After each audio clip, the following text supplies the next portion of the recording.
ओम हरि ओम। श्री गणगणपतये नमः। श्री परमात्मने नमः। भक्ति भक्त भगवंत गुरु चतुर्नाम बपु एक। तिनके पद बंदन किए, नाशहि विघ्न अनेक। मंगल आय विराजि रहा, वस्तु न और अनूप।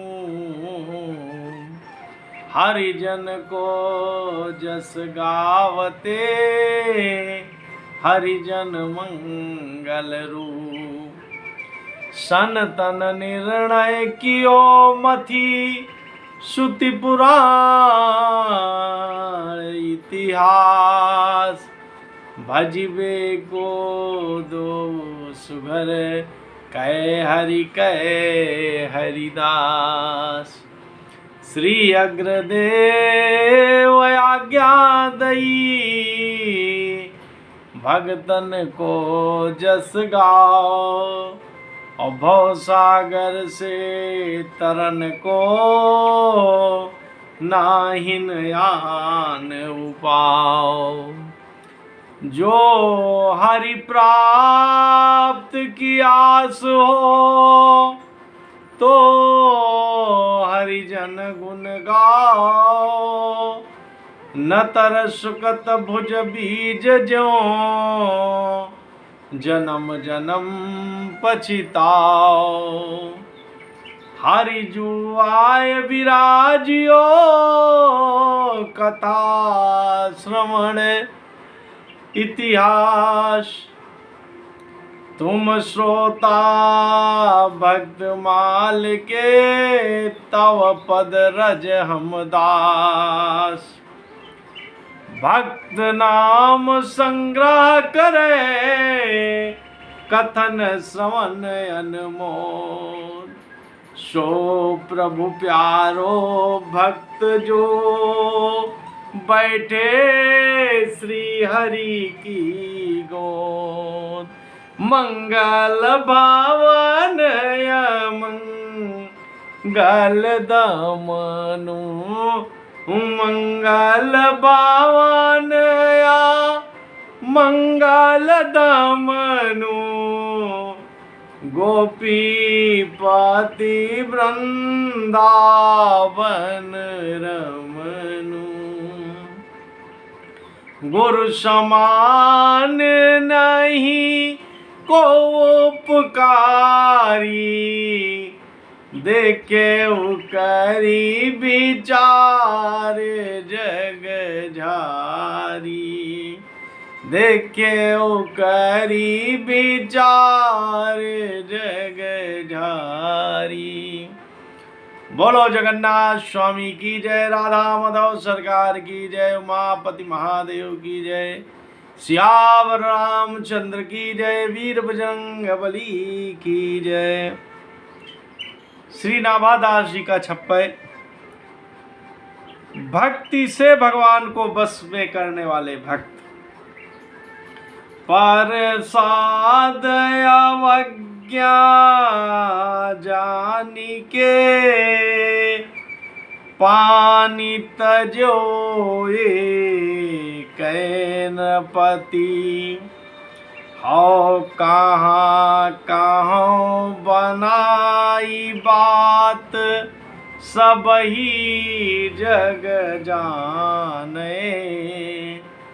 करतई दोना भयो श्याम, सो रब मन माने। 56 भोग दे पहिल खींची, कर्मा को भावे। सिल पिल्ले के कहत, कुंवरी पे हरि चली आवे। भगतन हित सुत बिसदियो, भूप नारी प्रभु राखी पति। प्रसाद अवज्ञा जानी के पानी तजोए कई नृपति। भगवत प्रसाद निष्ठ राजा श्री जगन्नाथपुरी के राजा की भगवत प्रसाद के प्रति बड़ी निष्ठा थी। नित्य जगन्नाथ जी के भोग प्रसाद की थाली राजा के महल में पंडा जी आकर दे जाया करते थे। नित्य की बात पंडा जी जगन्नाथ जी के भोग प्रसाद की थाली लेकर राजा के महल में आए, मगर उस दिन राजा चौसर खेल रहे थे और राजा के दाहिने हाथ में पासा था।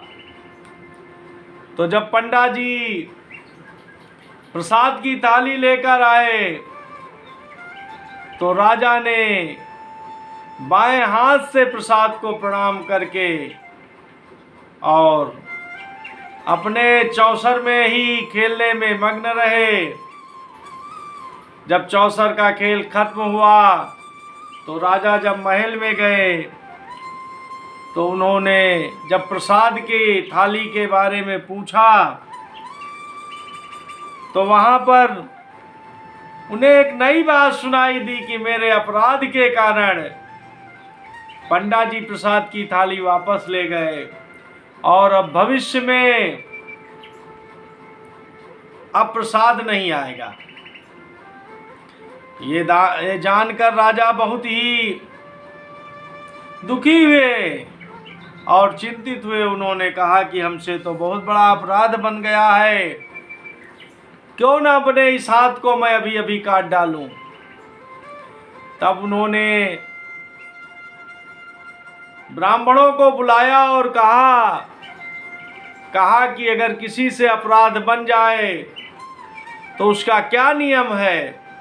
तो सभी ब्राह्मणों ने एक स्वर में कहा कि अपराधी का त्याग कर देना चाहिए, चाहे वह अपना कितना ही अभिन्न हो। तब राजा ने अपना हाथ काटने का निश्चित प्रण कर लिया और राजा दुखी मन से बैठे थे। तो मंत्री जी ने आकर पूछा कि राजन क्या बात है। तब राजा ने कहा कि मंत्री जी मैं बहुत चिंतित हूँ। रात के समय हमारे महल में एक भूत आता है और इस झरोके से वो अपना हाथ डालकर बहुत तेज तेज आवाज करता है, डराता है, इसीलिए हम चिंतित हैं। तब मंत्री जी ने कहा कि राजन इसमें चिंता की कोई बात नहीं है, आज आप छुप कर रहिएगा और आज आपके पलंग पर हम सोएंगे तलवार लेकर, और जैसे ही भूत आएगा और अपना हाथ डाल के आवाज करेगा वैसे ही हम उसके हाथ को काट देंगे। राजा ने सोचा कि ये युक्ति तो ठीक रही, अब हमारा काम हो जाएगा। और वैसे ही हुआ। राजा के पलंग के पास मंत्री जी सो गए और रात के समय राजा ने ही अपना दाहिना हाथ उस झरोके से डालकर तेज तेज से आवाज करने लगे और मंत्री जी उठे और देखा कि अब भूत आ गया है। तो उन्होंने राजा के उस हाथ को तलवार से उड़ा दिया। जब राजा का हाथ कट गया और इस बात को मंत्री जी ने जाना तो बहुत लज्जित हुए। तब राजा ने कहा कि नहीं, इस हाथ ने हमारे अपराध किया है, इसका कट जाना ही अच्छा था, इसमें तुम्हारा कोई दोष नहीं है। ये बात श्री जगन्नाथ जी से छुपी ना रही। उनसे संसार की कौन बात छुपी हुई है, वो तो लीलाधारी हैं, वो सबकी मनोकामनाओं को पूर्ण करने वाले हैं। जगन्नाथ जी ने देखा कि राजा के हमारे प्रसाद से इतनी निष्ठा है, तो उन्होंने पंडों को आदेश दिया कि भोग प्रसाद की थाली तुरंत राजा के महल में लेकर जाओ। तब जगन्नाथ जी की आज्ञा मानकर पंडे लोग भोज प्रसाद की थाली लेकर राजा के महल की तरफ दौड़े। तो राजा ने देखा कि पंडे लोग भगवत प्रसाद की थाली लेकर आ रहे हैं, तो राजा ने दोनों हाथ फैलाकर उसको स्वीकार किया। तो क्या था, जगन्नाथ जी का चमत्कार हो गया। राजा का जो कटा हुआ हाथ था वो पुनः उसी तरह हो गया और राजा ने दोनों हाथों से भगवत प्रसाद की थाली स्वीकार करके अंगीकार कर लिया। और जगन्नाथ जी ने कहा कि जो राजा का कटा हुआ हाथ है ये जगन्नाथ जी की वाटिका में लगा दिया जाए, जिससे कि दोने का पेड़ उत्पन्न हुआ और दोने के फूल और उसके जो पत्ते हैं उनकी सुगंध जगन्नाथ जी को बहुत भाती है। आज भी जगन्नाथपुरी में जगन्नाथ जी के पास दोने के पत्ते के और फूल आज भी वहाँ पर समर्पित किए जाते हैं। इस तरह से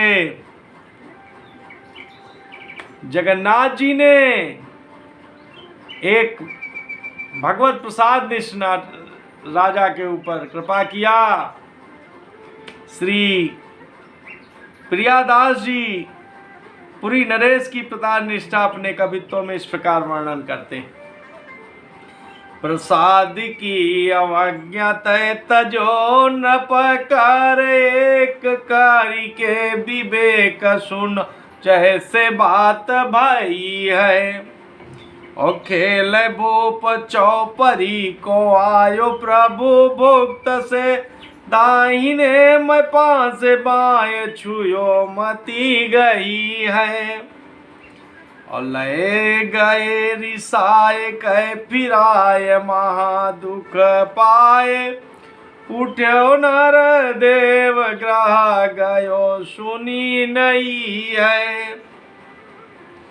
और लियो वन सन हाथ तजो याही, छन तब साचो मेरो पन बोली विप्र पूछ लई है। और काट हाथ कौन मेरो रहो गही मौन याते, पूछत सचिव कथा बिथा सो विचारिए।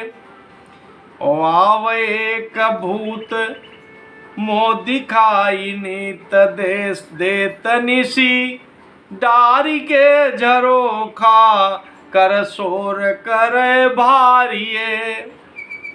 और सौ डेगी आई रहो आपको छिपाई, जब डारे पानी आनी तबाही सुकाट डारिये।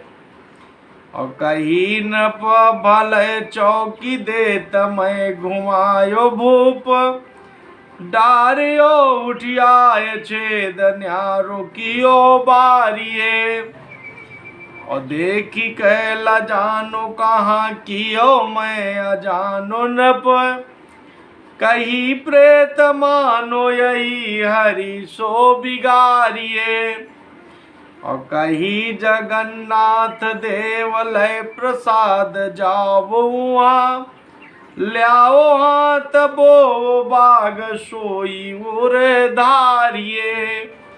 और चले ता धाई भूप आगे मिलो आए हाथ, निकसो लगाई ये भयो सुख भारिये।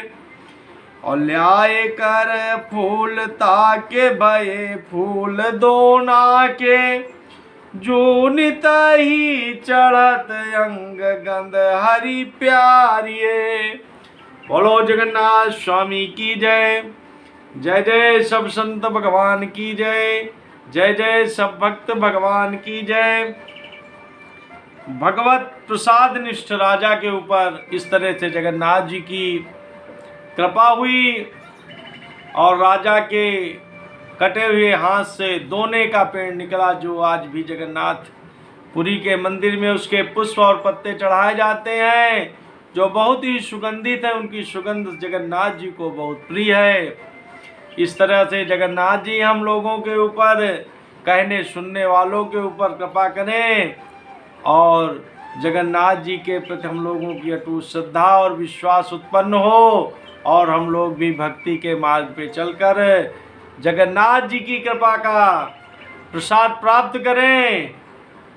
योगेशं सच्चिदानंदं वासुदेवं व्रजप्रियं धर्म संस्थापकं वीरं कृष्णं वंदे जगद्गुरुं। श्री कृष्णं वंदे जगद्गुरुं। श्री कृष्णार्पणमस्तु। नमो पार्वती पते। हर हर महादेव। हर हर।